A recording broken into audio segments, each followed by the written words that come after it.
Hi, and welcome to Strategies for Moving Money for Impact. This is a webinar created in collaboration between Changemaker Strategies and Women's Funding Network. Thank you for joining. I'm Sam Hopper. I'm the Community Engagement Coordinator at Women's Funding Network, or WFN.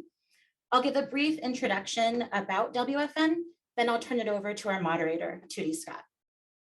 So the Women's Funding Network is the largest philanthropic alliance in the world, dedicated to advancing the essential role of women's foundations and gender justice funders as we work together for gender equity and justice. We here believe that by philanthropy investing in women's foundations and gender justice funders, we're empowering a deeply intersectional movement that fights for standards and policies across the lines of race, class, and gender. WFN has members all across the globe, and in my role as Community Engagement Coordinator, I work with our members to connect our community through virtual events like this one, and also through communications, new tools, and research for boosting our collective learning and knowledge. I'll give a very relevant example of a tool for boosting our collective learning and simultaneously introduce our moderator for today's webinar. Tuti Scott is the founder of Changemaker Strategies. She's a WFN member and a former WFN board member. She's been involved with us for about 20 years, I believe. Tuti is the author of Moving Money for Impact, a guide to gender lens investing, which is available on WFN's website through our partnership with Tuti. And I will drop the link in the chat for that. Moving money with values is definitely a priority at WFN, and we're grateful to Tuti for her work. We know Changemaker Strategies and Tuti as fun, fierce, and frank, and committed to turning knowledge into action. So without further ado, I'll turn it over to Tuti Scott. Thank you, Sam, and thank you all for being with us today. Thank you to the leadership of the Women's Funding Network for their bold voice and work. It's so wonderful to be in community with all of you fabulous leaders, people who are part of women's funds, members of the network, and just others who are on a journey to move their money for impact. Thank you for taking time to be part of this learning experience together. I just also want to appreciate and acknowledge how much everyone's been holding for the past few years and continue to hold. I want to acknowledge that myself, feeling the weight of how the big structural issues that we're all trying to shift around race, gender, climate justice, while also sort of dancing on the edge of staying nourished and not sort of languishing too far off the edge, so to speak. So for me to be able to do this work and to do it while standing in the center of myself and in connection with you all, community, this is where I found my power. This is where I find my flexibility, my focus, my balance, my joy.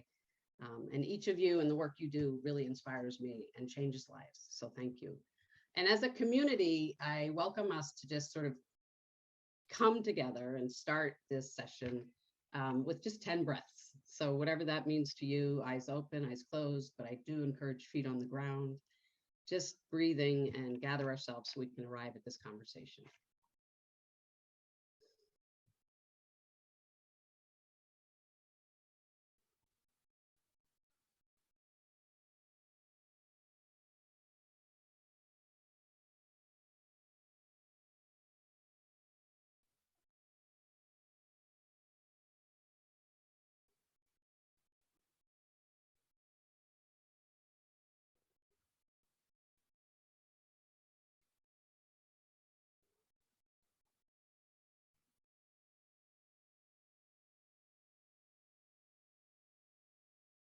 Thank you. Thank you. The work we all do together is very precious and important, and I hope you are feeding your spirits as you need to and can do. And we all need a commitment to wholeheartedness, to hold both the sort of direct service work we do and the self-nourishment as we navigate the waters of critical systems change work.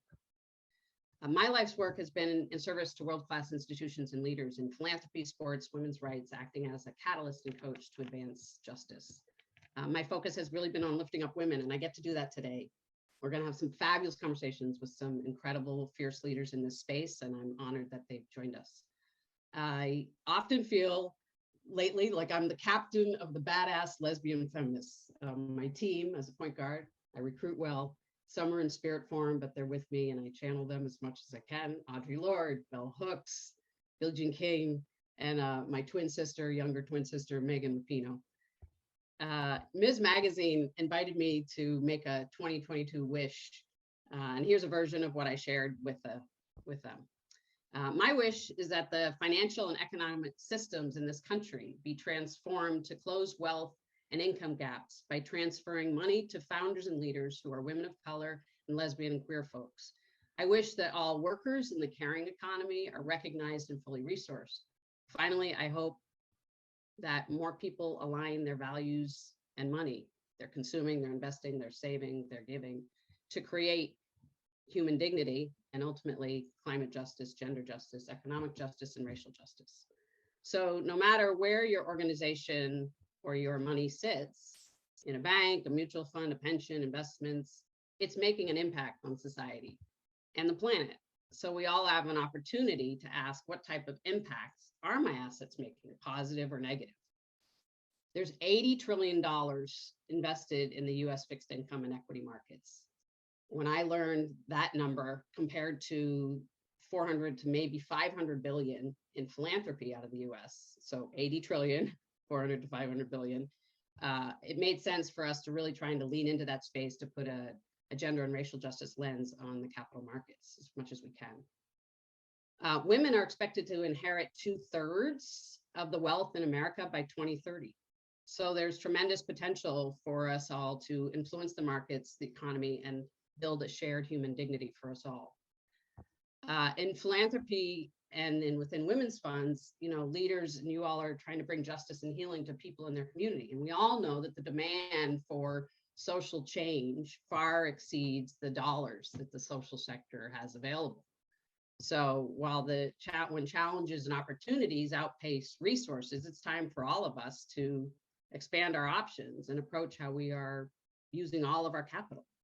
So I wrote the guide, Moving Money for Impact, really thinking about the Women's Funding Network community and thinking about the donors and the board members and the staff that I've gotten to meet over the years and trying to think like, what's the primer for them to understand this potential and where their activism can come to play. And that's what today's conversation, we'll hear from women's fund leaders that have been doing this work, and we'll hear from Kristin Hull, who's, in my opinion, the foremother out there carrying the torch for this work. So the guide was really trying to sort of uplift the moral imperative we have, in my opinion, to shift or make new investments. And it's also, I showcased and promoted a lot of firms and spaces and actors who are doing really great work in gender lens and social justice investing. And primarily, finally, the ultimate reason I wrote the guide is to move you all to action, to change your hearts and minds and behaviors. Because let's not acknowledge that patriarchy has not set up a financial system for women to participate easily in conversations about money. Today's session and many others that this group and leaders have been part of are all about disrupting a system that hasn't worked for all of us. And as a truth teller, Bell Hooks' words ring true to me. The imperialist, white supremacist, capitalist patriarchy does not afford us all to live with optimal well-being. I'll say that again. Imperialist, white supremacist, capitalist patriarchy does not afford us all to live with optimal well-being. And the courageous cultural theorist, Bell, also said, what we do is more important than what we say or what we say we believe. So today is all about taking action, and we're going to learn some hopefully simple steps where you can start. Many of you in feminist philanthropy have been on this journey with me and have seen sort of the evolution of women as sort of passive givers, not sort of paying attention or leaning into the issues or the systems change that was happening. It moved into activism. And to me, this is the next step, is to activate your money with impact. And people are looking at their endowment investment policies and making sure they align and keep a holistic blended capital, holistic presence for their blended capital.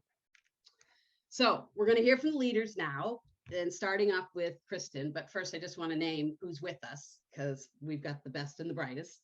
We have California and Texas Women's Foundation represented. with Vieira, who is the Chief Strategist of Programs for the California Women's Foundation. We have the Chief Financial Officer and Vice President of Operations, Don Hooper. And we have Kristin Hull, who is the fiercest of them all.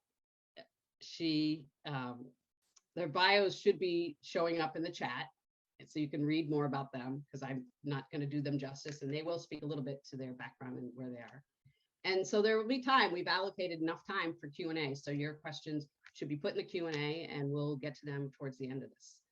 So to get us sort of started and grounded in the state of the field of values and gender lens-based investing, Nia Impact Capital, the CEO and founder, Kristin Hull, has been on the front line. She's been, in my opinion, the tip of the spear, out poking and prodding within those predominantly male-dominated rooms where people question and push back far too often, in my opinion, based on biases. That's a whole nother topic. But she's really, for me, she's a social justice investing leader. She's a member of my Gender Avenger team.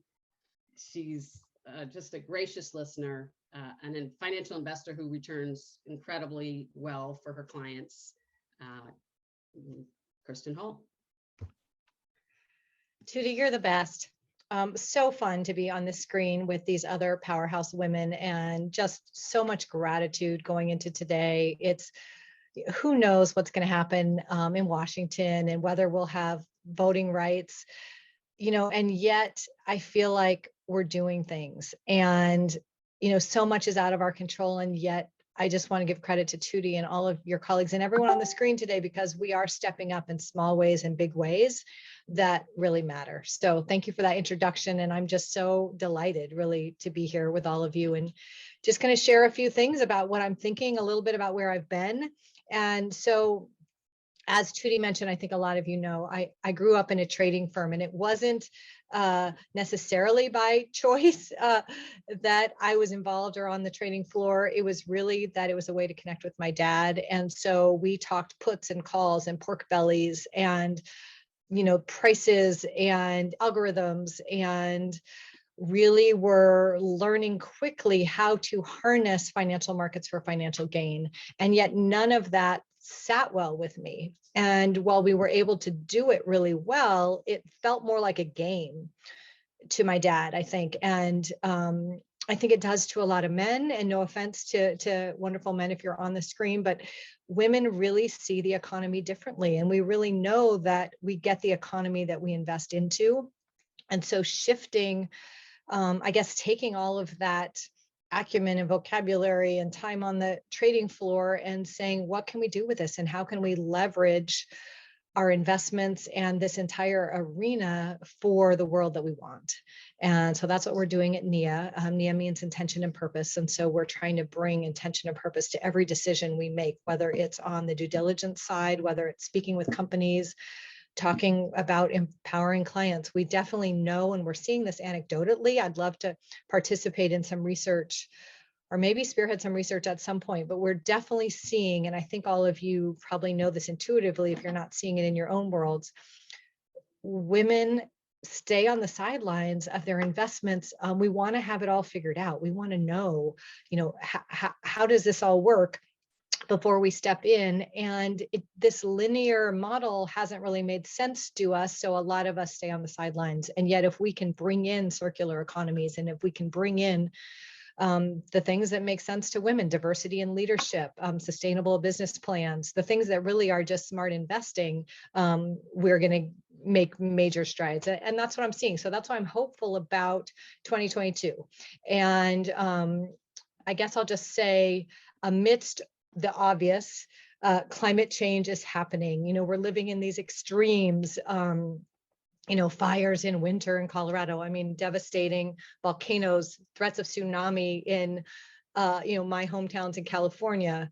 We're at a point where we just can't ignore these things. And I know I don't need to tell anybody on this screen that, and yet why it's important is because it's now being taken into account in business models. And women, when they speak up and step in, can voice their opinions for these things, whether it's on the executive suite, at the board level, or as investors, we can say that these things matter and hold companies and corporations accountable. And I see that happening. This is all, of course, happening in a global pandemic that has affected all of us. And I don't need to tell anyone on the screen, we're exhausted. We're absolutely exhausted. And, whether, I think my favorite from the CDC this week was that they're suggesting we wear a raspberry beret, the kind you find in a secondhand store.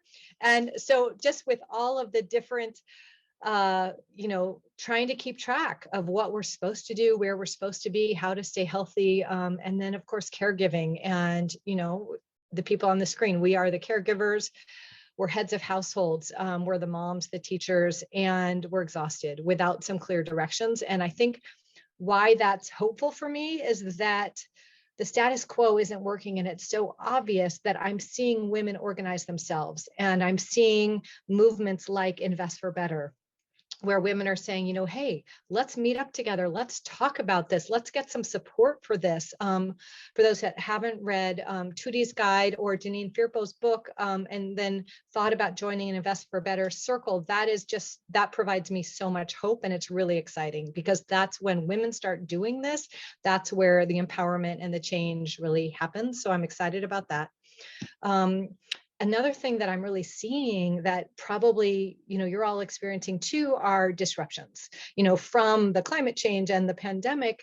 There's disruptions happening in our financial industry, and there's mergers and acquisitions and unlikely partnerships are happening, and things are getting mixed up. And that's a perfect time for us to get off the sidelines and jump in, because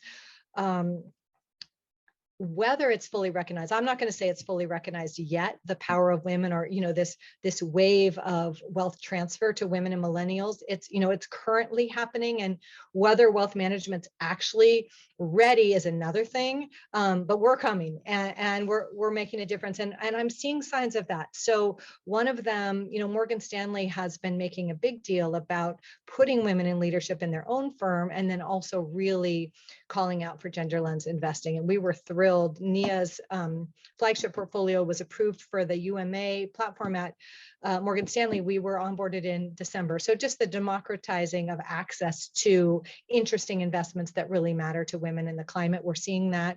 UBS has been making a lot of noise, I guess I'd say, about, and they're putting people in leadership for, the big firms like this are making positions that are diversity, equity, inclusion leaders, and they're giving some power and some team behind that. We're also seeing that in corporate America, where we're actually calling for that as an activist investor. That's part of what we do.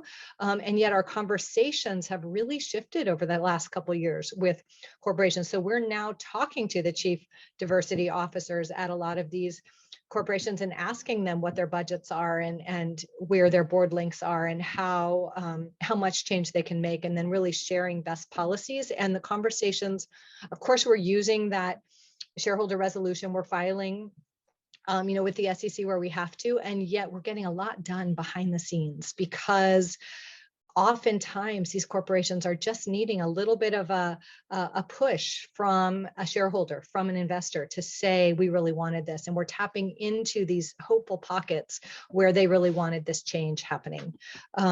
Another thing I'm seeing is that, and you all are part of this world, so you know this, foundations, endowments, and even pension plans are stepping up, and they're noticing too that the managers that they have may or may not be producing the financial returns. They're definitely not producing the social and environmental returns. And this is starting to matter. It's really, it's always mattered, but people are starting to notice. And so that's what's kind of exciting. For those that aren't familiar with the Knight Foundation that commissioned Harvard for their study on, they call it the diversity in access in asset management, and it's really the lack of diversity. So what they found, sadly, is that women and people of color combined make up about 1% of the 80 trillion that Tuti talked about as far as assets under management. And I actually, I talked to the dude, guy at Harvard who did the study, and I said, well, why did you combine us? Women and people of color, that's different categories.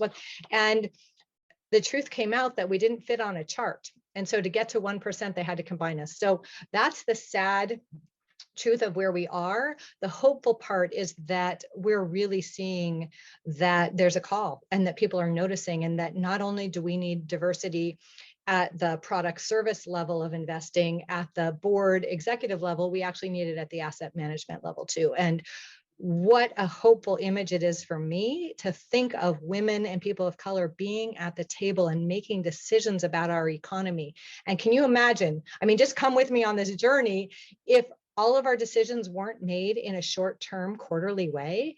And once we're thinking long-term, what is really needed for people and planet, and then backing up from there and making financial and investment decisions based on those things, on sustainable business models, that's what we'll get when we get more women and people of color into asset management. So I'm super excited about that.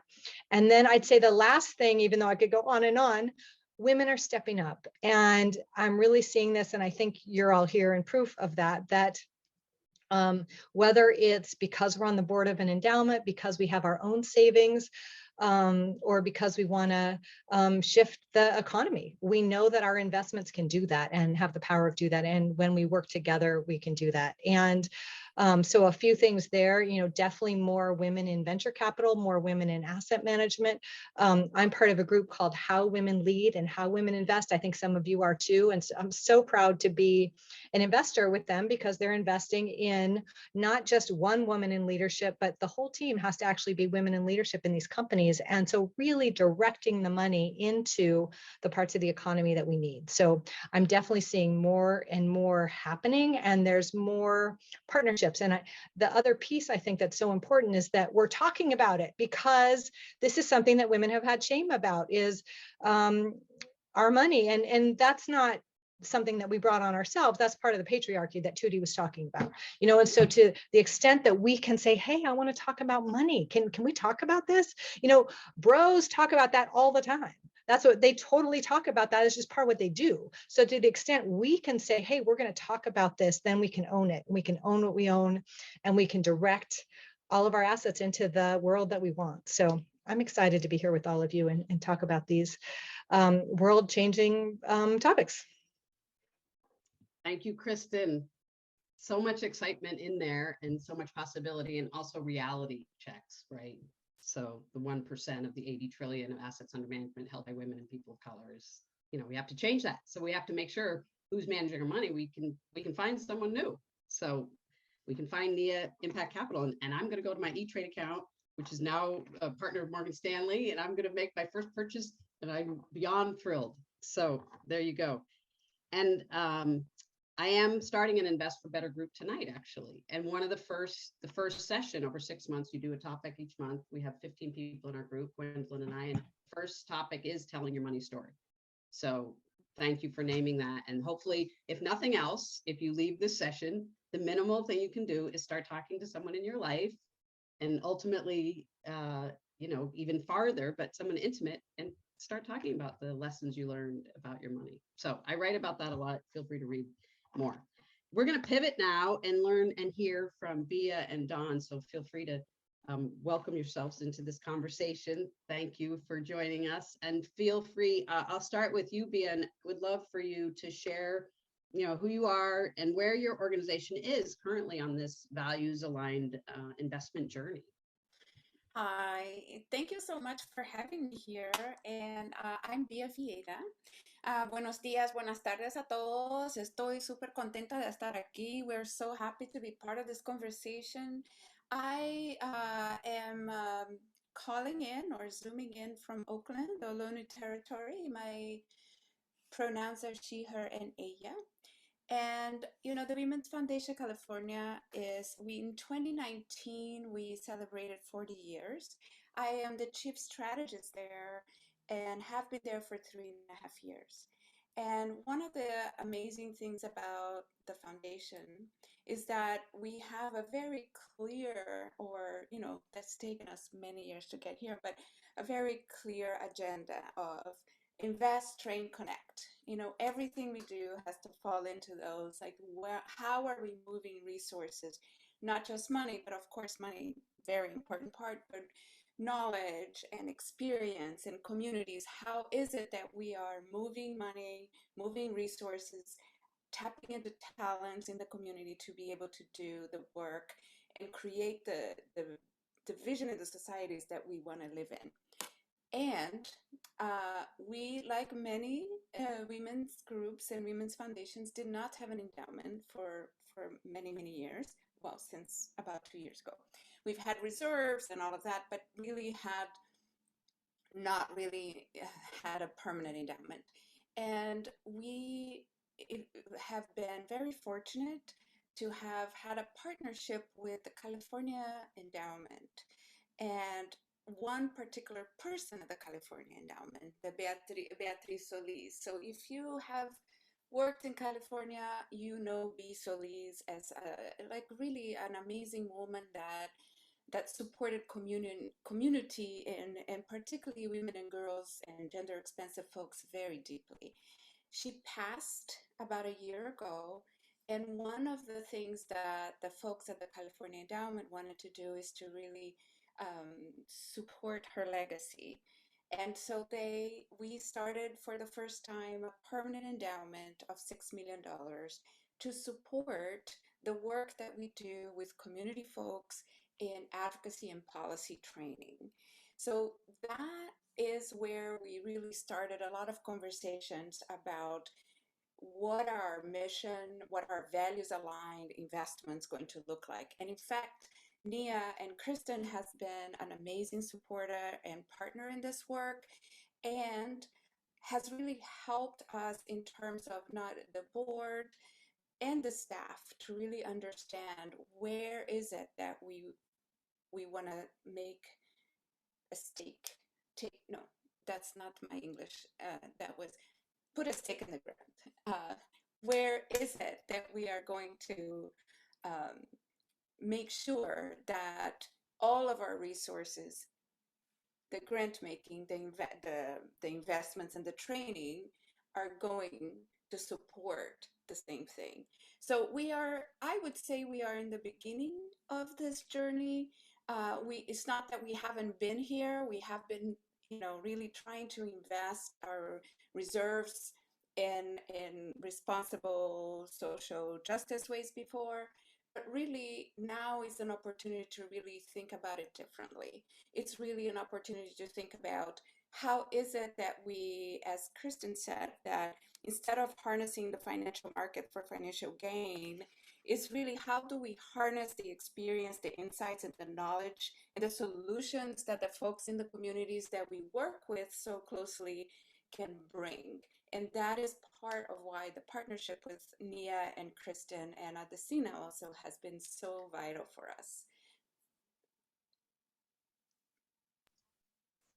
Thank you, Bea. I really appreciated all of that, and your introduction and your grounding, and a little bit about the history of where the California Women's Foundation has been. And I love that you're also doing those California Women Rising seminars just on financial health and well-being, which is excellent for the community to learn together.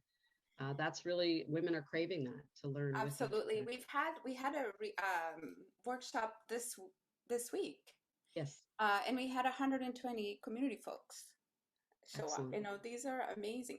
Of course, that's not new. Economic justice and economic security is part of our work, but there's a way in which that the pandemic and where we are have really mobilized folks in a different way. Yes. Thank you. Let's pivot to Texas. So many feelings about Texas, but such deep love for the Texas Women's Foundation. Yes. And, Dawn, I know you've been, side by side with Roz, who's stepping down or has stepped down and will formally transfer the baton, but you've been a leader in really building out what Texas Women's Foundation, who was highlighted in the guide and showed your portfolio. So I'd love to have you share that journey with us. Thank you, Tuti, and thank you to the Women's Funding Network for including me and including Texas Women's Foundation. This is one of the things we've not been shy about sharing, is our journey in impact investing, and I love to get to share it with really a broad audience. I'm very impressed. There's about 50 people on this call today, and that's fabulous. Just a quick introduction to me. My name is Dawn Hooper, pronouns she, her, hers. I have been with Texas Women's Foundation for about 5 years, actually exactly 5 years. My anniversary was just the very end of December. This part of my job is just so important to me because it's very rare that a CFO gets to be this close to the mission. And the impact in this investing is very much a mission for Texas Women's Foundation. I get to share it with our investment advisory committee. I get to share it with our board. We have quarterly meetings with our donor advised fund holders where we talk about the impact we're doing with their dollars while it's waiting to be granted. And on occasion, I've even had individuals call me and say, I've been working with my retirement fund holders and so forth, trying to move my money to impact. How do I do that? And I get to share things like Tuti's wonderful guide with them. So Tuti, know that your guide is not just there for foundations and organizations. It can help at a personal level as well. So the question is, where is Texas Women's Foundation today? Some of you probably know we rebranded from Dallas Women's Foundation to Texas Women's Foundation in 2018. We had been on a mission really for about 10 years with our impact investing. And that mission started in the spring of 2011 with the Women's Funding Network conference, where there was a presentation, and then new CEO Rosalind Dawson Thompson and the board chair sat in that presentation on gender lens investing and came back so fired up that they very quickly put together an investment advisory or investment committee, or really volunteers to work in the gender lens investing space, just to figure out what could we do, how far can we go. It's a big world out there when it comes to investing with impact, and that volunteer committee went right to work trying to figure out, can we earn market rate returns? What assets are out there that we could get into? That committee ultimately became what we called the Impact First Investment Committee, and it worked alongside our Finance First Impact Investment Committee, because that Finance Committee 8 to 10 years ago, or the Investment Committee, was really not confident that we weren't sacrificing returns and that there was enough product to go into. So for a couple of years, that Impact First Committee really looked at research, establishing guidelines, especially if we're looking at a PRI. And they actually were able to go into several PRIs and move the foundation with a bucket of money that could be put to work in that way. And then they spent time educating the existing investment advisory committee. From 2015 to 2019, we actually went through 2 RFPs. I think Kristin, mentioned how important it is to have partners out there that can help with this. And we saw that as key. We didn't have the staff to really we don't do all of our investing ourselves. We made one move, and we found we got about 22% of our whole portfolio into impact. And at the same time, we had a committee that knew there was more out there and there was more possible. So we conducted a second RFP in 2019, early 2019, and by the end of 2019, we were the first women's foundation to go 100% in with our investments. That was about a $33 million portfolio, both our donor advised funds and our endowments. We are a traditional community foundation in that we hold both of those, but we also do a lot of programming work as well within the state, and especially the research we do on the economic security of women in Texas. We were able to move all of that into a diversified ESG portfolio. The RFP was very specific in that we wanted an advisor and a custodian that had deep roots in impact, and that was able to report not just financial returns, but impact returns. And we found that at least in 2019, there were not a lot of advisors and consultants out there that had the tools to report on the impact. So we're very pleased that we have both now. We are also very pleased that our portfolios are outperforming the majority of our peers from a financial return and also with less risk in our portfolio. So we're super excited about that. Our endowment and donor advised funds include almost all asset classes: equity, fixed income, real estate, private equity, and really look at a variety of different ways of investing with impact, whether it be investing into female fund managers like Kristin mentioned, or investing in products that are meant for women and girls. So we try to be very diversified. We also have both passive funds as well as actively managed managers in our portfolio. So we are, I feel like we're on the right track with our institutional investments. At the same time, we've continued to look at our PRIs, and in the last 18 months, I've really picked that up even more, trying to see where we can invest directly in our community and try to move the needle. And I'll talk about that maybe a little bit more as we move forward. Back to you, Tuti. Yeah, no, thank you, Dawn. It's so exciting to hear, you know, Texas, y'all do it big and y'all do it right. I love that. So I'm going to just circle back to two thoughts. One, I love the impact committee and the finance committee. Have you blended those now, or do you still have? Great question, Tuti. We did. When we went into the 2015 RFP and selected a new asset manager and custodian, we pulled those together. And because you had members from both committees, you had a great blend of people who understood both. Great. And you said a term that just helpful to define for people and maybe give an example of what PRI, program related investment, that you did. Yep. So we would call our institutional investments MRIs, market rate investments, and then our PRIs is program related investments. And with our program related investments, it's a mission first investment, and we could take concessionary returns. For example, you know, a 2.5% interest rate instead of a 5% interest rate, or it can be an equity position. So realizing that the risk is higher than you might take ordinarily in a market rate kind of institutional investment. Excellent. For those non-finance people, and I'm one of them, I always get excited hearing these terms. Concessionary returns, you know, I'm going to just drop those into cocktail party language. So that's part of what's happened in finance to keep women out, is this whole new language.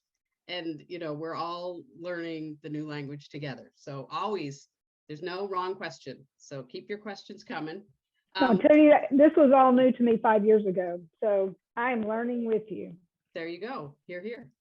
And you know what, this is Kristin. I'm just going to add in, not only take yourself on video. You're not on video. All right. All right. Come join us. Come back.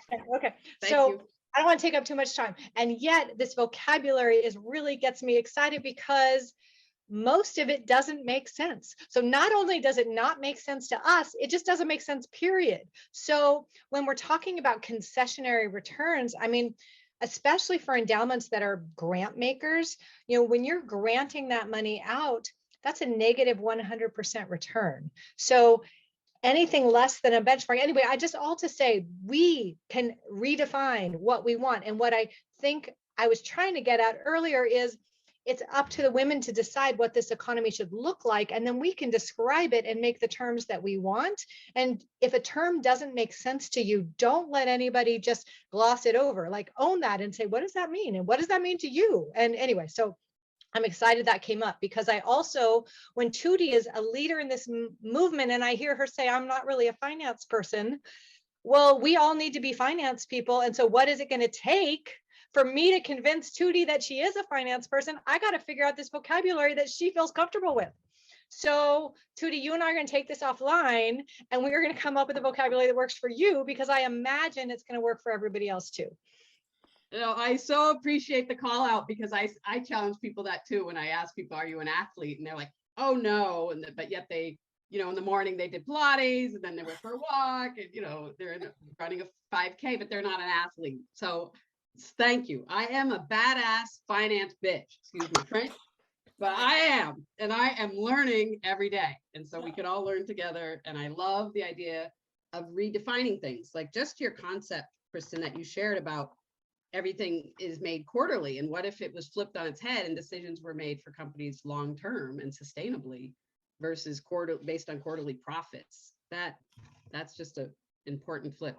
Okay, I want to just go back to all of you. I'll start with Bia. Just if you could reflect maybe any learnings or things, like if you had a do-over, you might consider rethinking. And Kristin, I want you to join too, because I want you to perhaps give an example of perhaps one of your clients, like something you've learned with them.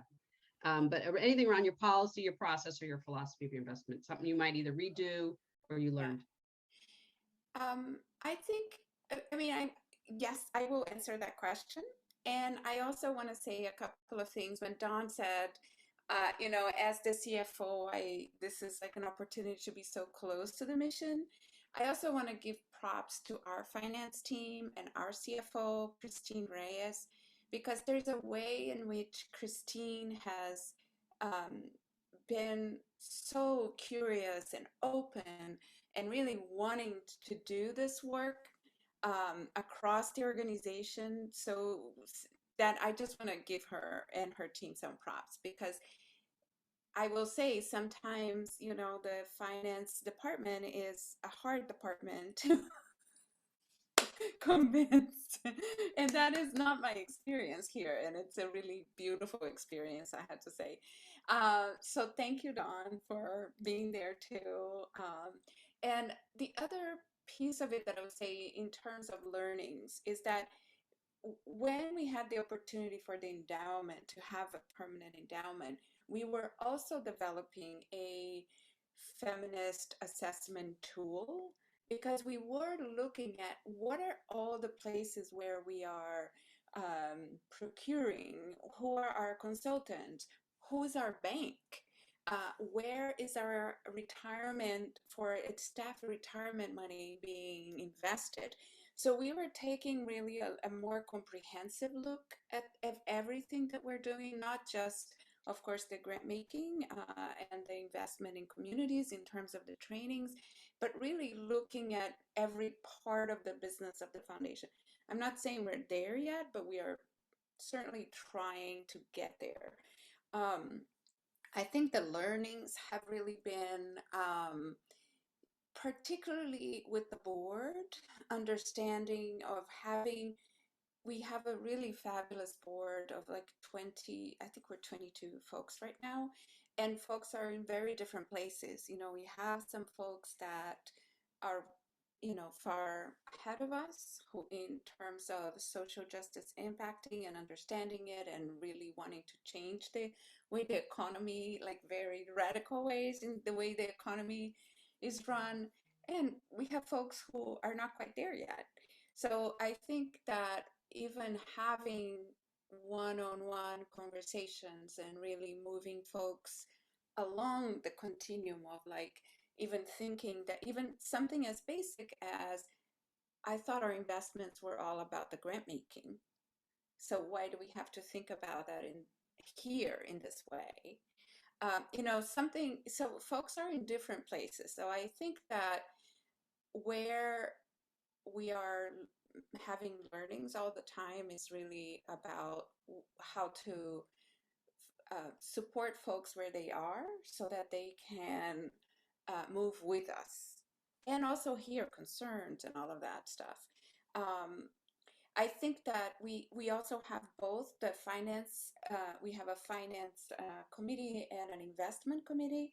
The investment committee is much newer, so it's really an opportunity there. And then what that's going to look like in terms of their relationship. And then the other piece of it is really about staff, and really having our staff also understand where we are in our philosophy in terms of endowment, in terms of investing.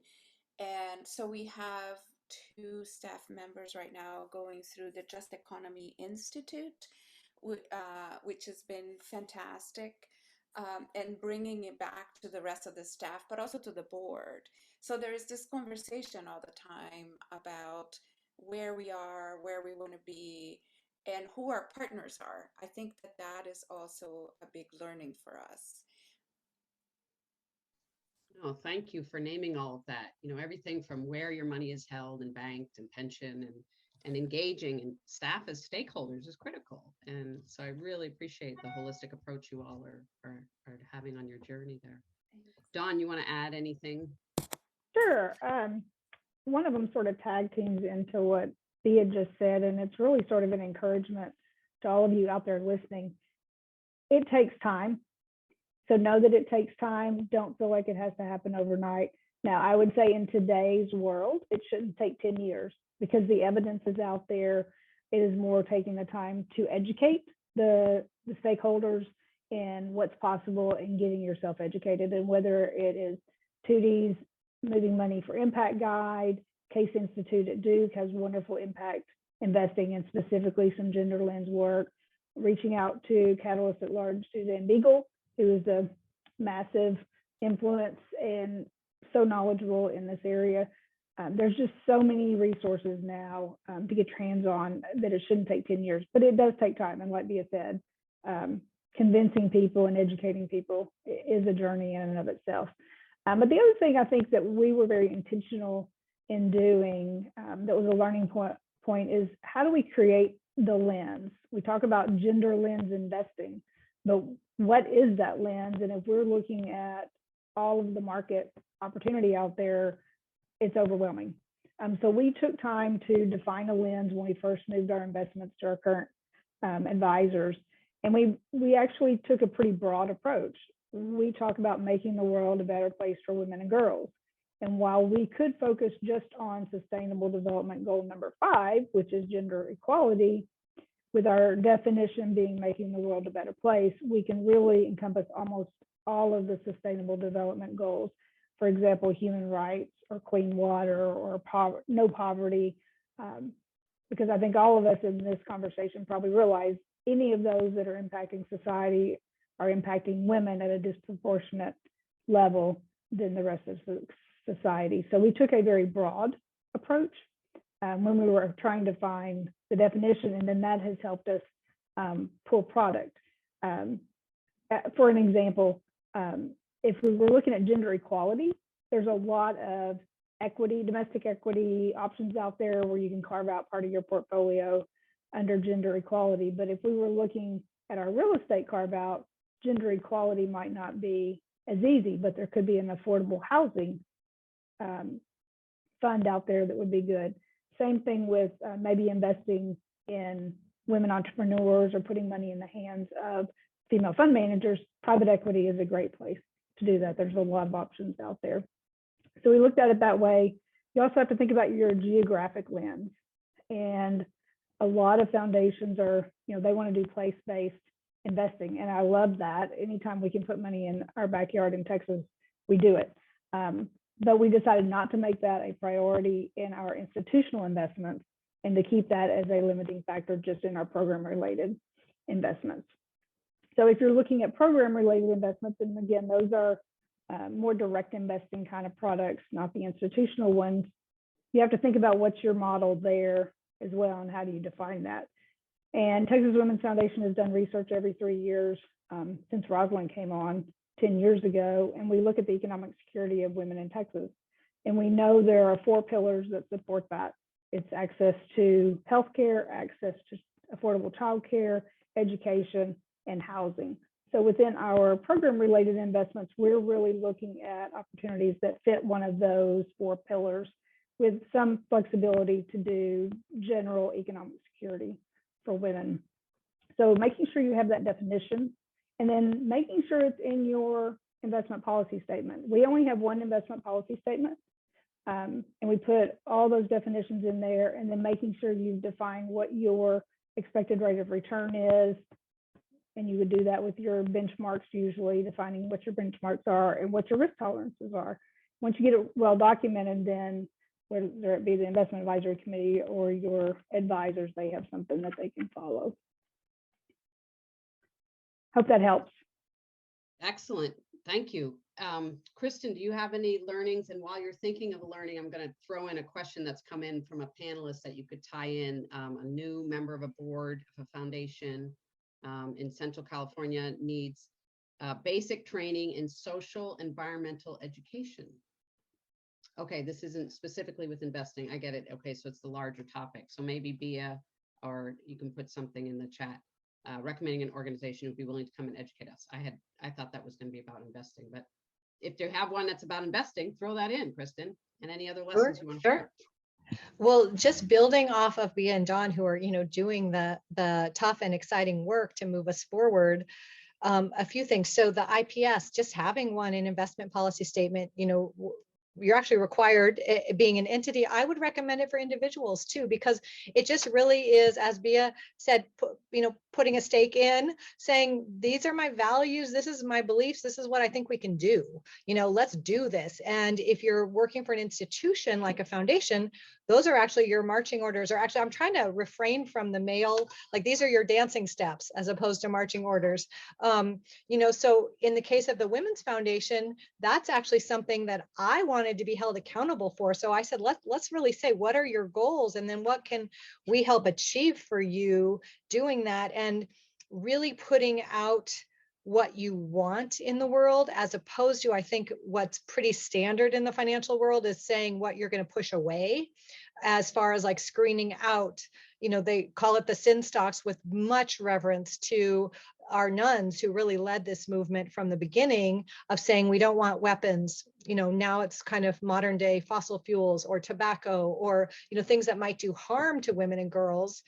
But what about really investing into those things that we really want to see happen? So whether that is products and services for women and people of color, or, maybe broader, maybe more dots to connect our renewable energy, because that's good for everybody. Or, and of course, if you're in Texas, you got to really dance. You got to really dance that, because you've got some things going on. You've got some policy, and you have some things that aren't, policymakers that aren't necessarily from the outside in California, we would say not good for women. And so can you talk to corporations that are based in Texas and say, can you step up? Because we've got some things going down for women, and you're not going to be able to attract, retain, or even hire the talent you need with these policies in place. And so there's so many places that we can step up and use our voices. And then the other part, Dawn said, it shouldn't take 10 years. I think it's just that step. Anything that you do is going to be so important. And it doesn't really matter, because there's so many different places. We've covered so many topics in this short amount of time tonight. One might just be looking at the cash and really getting, Bia kind of alluded to some of the board members and even staff who were hired to think about grant making. They were excited because they wanted to make impact. And so the education there is that, and this is for all of us, even on the individual, we're getting out there that our consumer choices have an impact. Every dollar has an impact. Every dollar in a checking account, is that money is getting loaned out to women and girls in our community, people of color led businesses, or is it going to fuel, pipelines, and some of our largest existential risks. And so getting to know your banking partners could be one step, right? Or it could be having the conversations we talked about earlier and just saying, hey, I want to talk about where this money is and what effect it's having. And I'll just put from the asset management side, those conversations actually help de-risk the investments by asking those hard, off balance sheet questions. We're really making a difference in really discovering what could be a risk in a company or, in a bank. And then just the final thing I'll add, because I could go on and on, but we talked about, right, I heard some alluding to what is your benchmark going to be? And this is an opportunity to go bold. The current benchmarks are based on an index that is a little bit of everything in the market. It could be the S&P, which are our largest companies. And we know as women that size doesn't matter. So why would we benchmark to the largest companies in the world that may or may not be causing the most damage? Why don't we benchmark to the economy that we want to see, that is sustainable, inclusive, and diverse? So that might be reimagining what our expectations are. And I am here for that conversation. Oh, we could go so many places with this conversation. I love it. I love it. So thank you all. I'm just going to pop out some resources that have been mentioned and add a few, because as we get into, we're going to call upon the panelists to close out in a few minutes with their sort of action step for each of you. But some I'm going to throw ahead of time that have been mentioned is definitely Gender Smart, Suzanne Beagle. Follow everything and anything she's doing. The other sort of godmother at the forefront of this, Jackie Vanderbrug and her book. She wrote the book on gender lens investing, worth a read for sure. It's a textbook. It's awesome. She wrote it with a colleague from Bank of America. And also Veris Wealth Partners has a list of places you can move your money to today in the public equity market. And Project Sage 4.0 is the place for, it's got hundreds and hundreds now of places for private investments. So if somebody is managing your money and says, well, there aren't any places and spaces that can get a return and also take care of, you know, people, planet, and some justice, there are. There's no question there are. Okay, we have a couple of questions from the audience. I did ping people, my panelists. I chatted you individually, so please reply all because they're sort of specific to you. If you wouldn't mind answering those in the chat. And I'm going to ask Kristin first about this one. How are folks looking at mechanisms and training to support funds and investments / investors with a focus on BIPOC women? And then the side conversation with that is how are we addressing a reparations focus for Indigenous and Black women-led initiatives? So I don't know if you want to speak at all, maybe to due diligence or VC include or any of those other opportunities. Well, so it's such a great question. It's definitely the question of our times. And I would love to say, here's the quick, easy thing to do. And we're a little bit, I guess, you know, for example, where I sit in the public markets, we ask all of our companies what they're doing for Black and Brown and Indigenous people. And you raise that conversation, and it's not like a clear dialogue. There's a few things that saying, I'm so honored to serve on the Native Women Lead Advisory Board, and they are building the very first VC that all of the money will be directed to Native women. And, you know, thrilled to be part of that. That's coming online. I'm guessing later this year. They're being very thoughtful and very strategic and careful about putting it together. Native women, as we know, have never really ever had access to investment capital. So the sky is kind of the limit. You know, will Starbucks be reinvented in a Native way? We just don't even know, because there's so much potential that's been completely ignored in that community. And so I'm super excited to see that. I don't have anything at this moment to point to, although each one of us asking that question and saying, we need to be partnering with the Native communities. We need to be bringing their voices. We need to have them here at the table. And of course, as a privileged white woman, it's my job to do that learning, and yet to invite those people to every space that I can feels like what I can do now. And maybe other panelists will have more direct, like, this is where you can put money right this minute. I was actually part of NIA sponsoring a really fascinating exhibit in DC, which was going to happen the first week of February. And I think it's been postponed to June because of having Native leaders travel during this time isn't really helpful. And it's called We the People Before. So who were the people that were actually here before, and what are the arts and the community things and the culture things that they're leading. So I can certainly share information about that, and hoping that there's others on the screen that can share more. Anyone else want to share?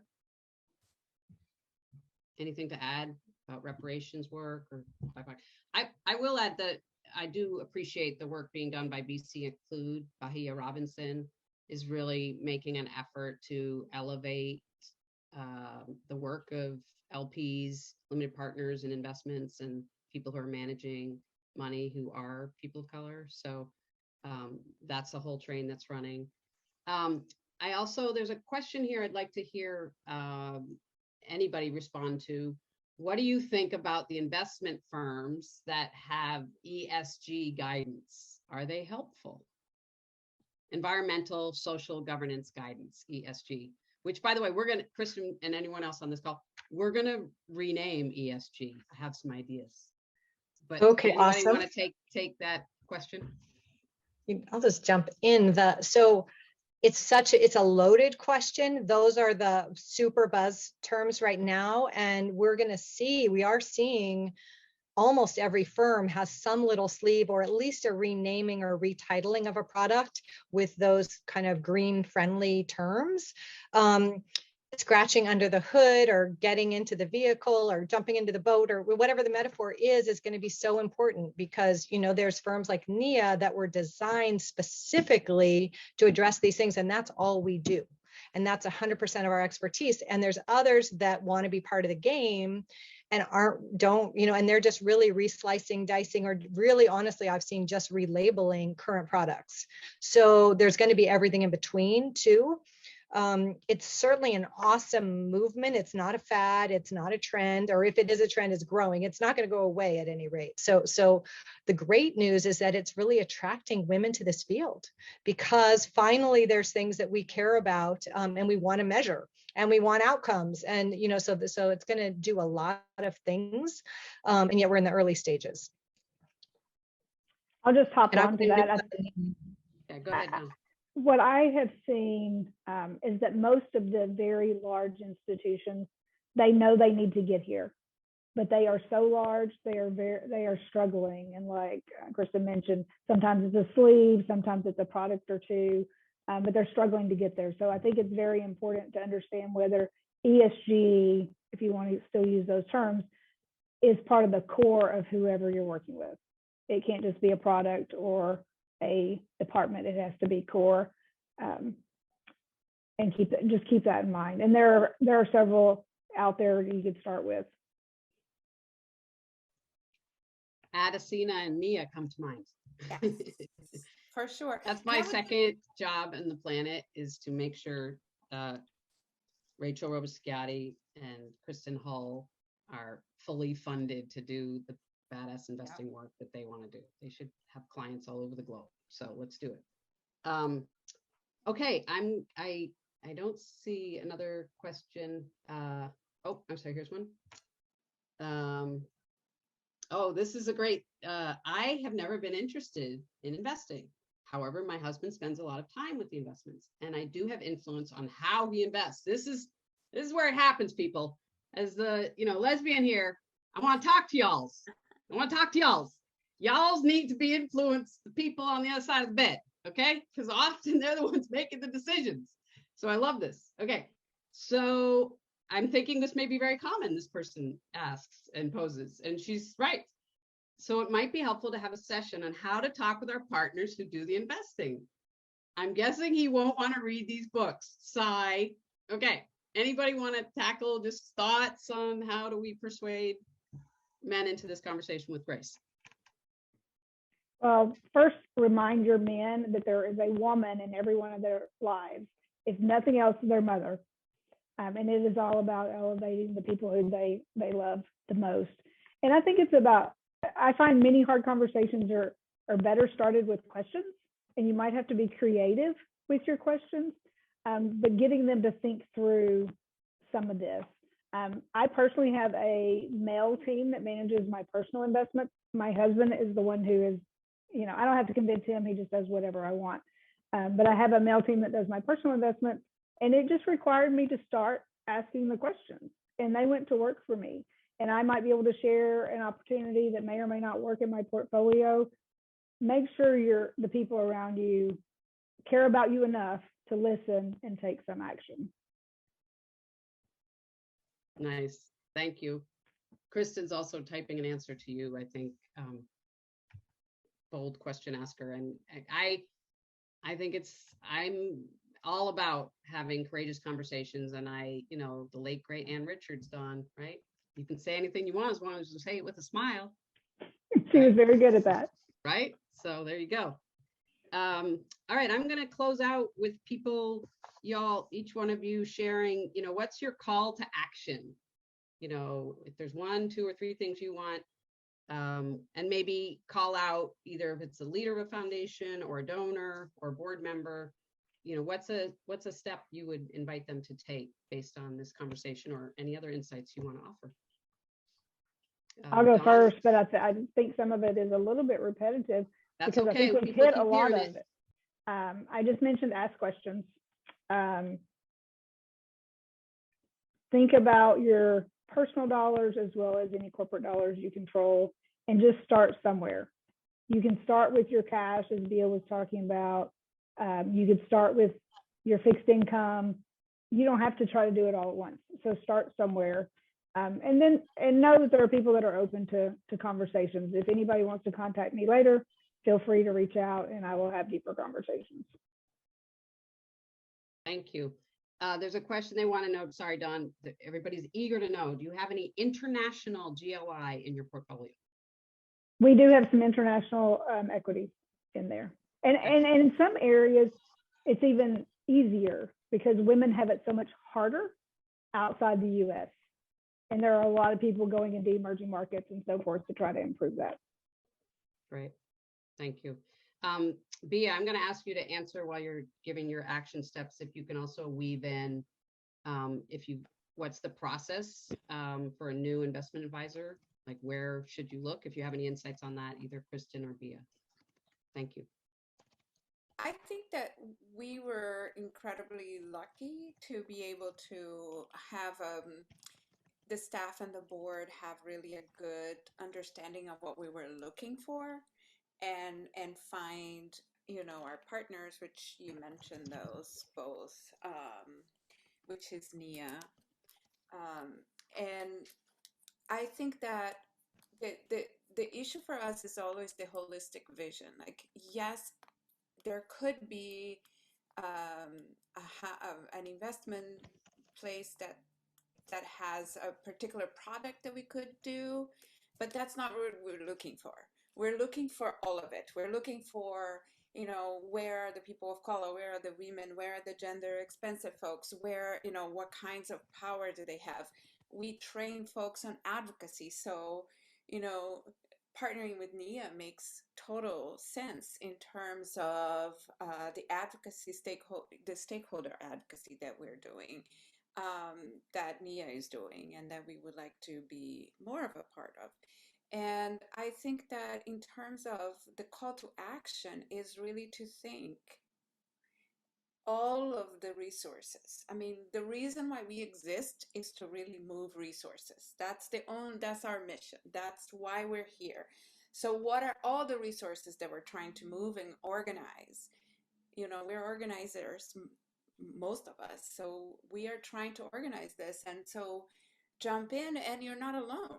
Like there are a community of folks. Like, we are one small example, but you know, we have not found people who don't want to support this. We have only found folks that are open to sharing learning and wanting to do this work. And so there's a community for you. I mean, obviously Don offered, and we also, I am, and our folks at our foundation are open to talking to you.